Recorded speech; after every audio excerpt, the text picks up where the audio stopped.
The ARC2s provide the user interface for many radio navigation systems. In this lesson, we'll concentrate on mainly voice-based systems, including components of the audio integration system, the service interphone communications with ground crew, the passenger address and communication interphone (PACIS) system, and a cockpit voice recorder. We'll deal with the subsystems one by one, starting with VHF-COM. The very high-frequency communication system, consisting of VHF-COM1, 2, and an optional VHF-COM3, gives short-range, line-of-sight, two-way voice and data communication from aircraft to ATC, or between aircraft. The three systems are similar, with an antenna, COM1, on top, and COM2 and 3 underneath the aircraft. They are each linked to the ARC2s for status display and manual tuning, to the FMS for auto-tuning, and to the remote control audio unit to play station idents. VHF-COM1 and 2 are similar, but VHF-COM1 controls the VHF-COM standby unit. VHF-COM3, if installed, controls the ARINC Communication Addressing and Reporting System, ACARS. VHF-COM1 and 2 are displayed on the ARC2 main page 1, and VHF-COM3 on main page 2. The particular pages are straightforward. The standby control panel is used to select VHF-COM1 frequencies when the two ARC2s malfunction. You tune the standby frequency with the outer and inner frequency selector knobs. Then switch the standby to the active frequency by pressing the toggle switch. Touch the active standby toggle switch. TX shows when the transceiver is transmitting. When the standby control panel is on, or performing a squelch test, you see this indication on the ARC2. Let's look at the controls for the audio integration system on the ARC2. These knobs are combined on-off push buttons and volume controls, and show off in white and on in green with a volume bar. The volume levels are also on main page 2. The INT window shows the status of the interphone system.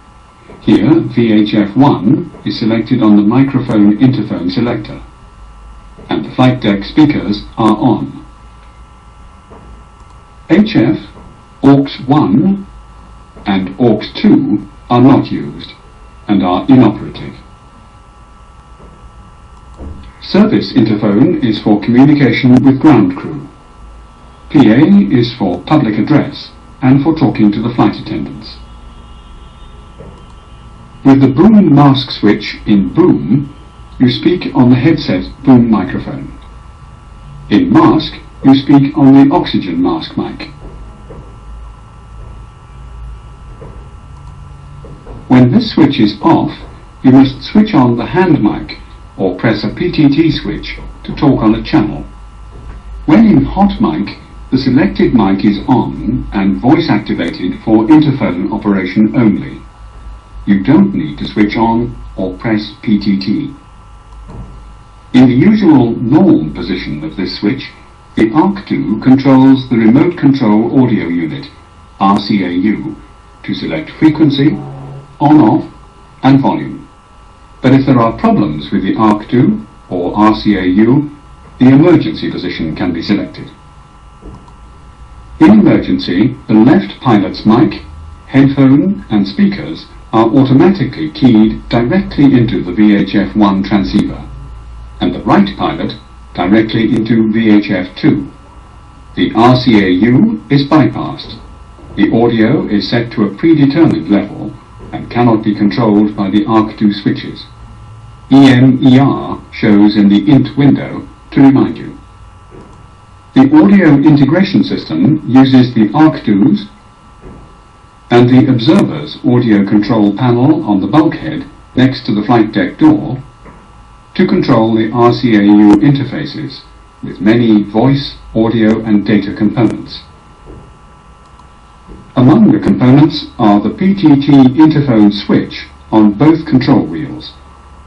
In PTT, push to talk, also called push to transmit, you talk to the VHF frequency selected on the ARC2.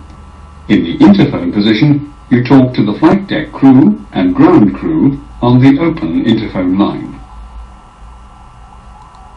The left pilot has a similar PTT button on the nose wheel steering handle, and the right pilot has an interphone transmit switch on the side panel. Transmit means push to talk. Hand mics are on the control wheels. The oxygen masks also have built-in mics.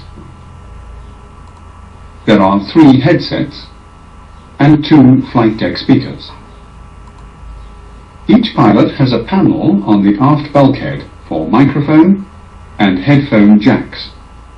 The auxiliary position is used to monitor the other pilot's audio if your side fails. The observer also has jack positions. The cockpit voice recorder records output of 3 channels of RCAU audio, plus a 4th channel of general flight deck audio from an area microphone. Service personnel can plug in headsets at 3 ground communication stations. One at the forward left side near the nose gear ground lock handle, one on the fueling panel, and one in the aft equipment compartment. The forward segment of the ground crew light illuminates if a technician is plugged in at the forward station, and the aft segment if a technician is plugged in at the fueling panel or the aft station.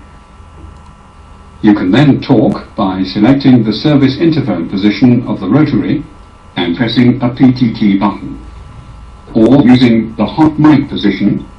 Volume on the flight deck speakers will be reduced to prevent feedback. Now the passenger address and communication interphone system, PACIS, controlled by these push buttons.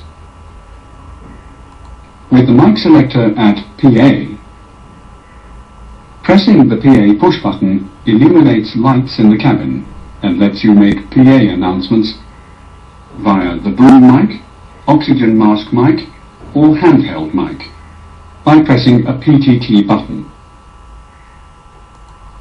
If the light goes on and you didn't push it, then a flight attendant is making a PA announcement. The light goes out when you move the mic selector to any other position than PA, when you select another light, or press the PA switch light again, or the flight attendant finishes the announcement. Pushing chime sounds the high-low chime once to alert the flight attendants.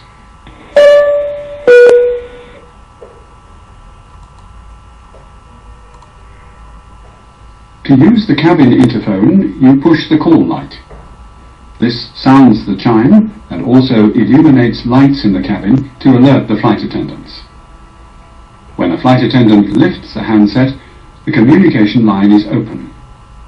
To talk, the rotary must be at the PA position.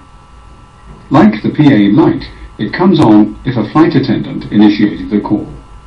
It goes off when communication is terminated, or you move the mic selector to any other position than PA. Emergency call behaves the same as call, but has higher priority.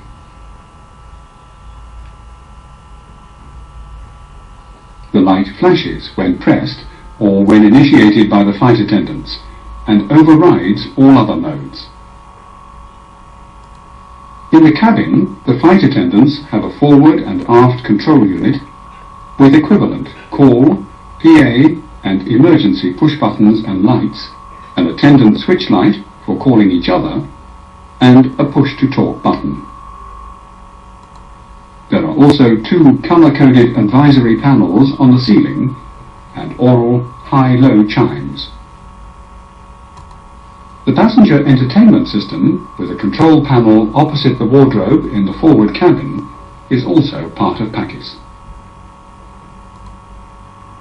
Finally, let's briefly look at the cockpit voice recorder.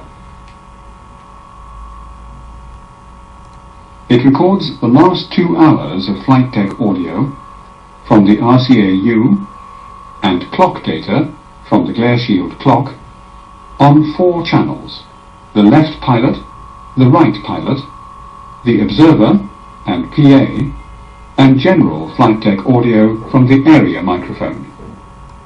Recording starts when electrical power is applied, stops after a crash when an impact switch opens, and can be erased after landing with the park brake set by pressing and holding this button. The CVR performs a self-test on initial power on and continuously monitors itself, illuminating a status light if there's a problem. You can also test it by pressing this button. The status light should come on, then extinguish. The unit is located in the tail cone and has its own underwater locator beacon.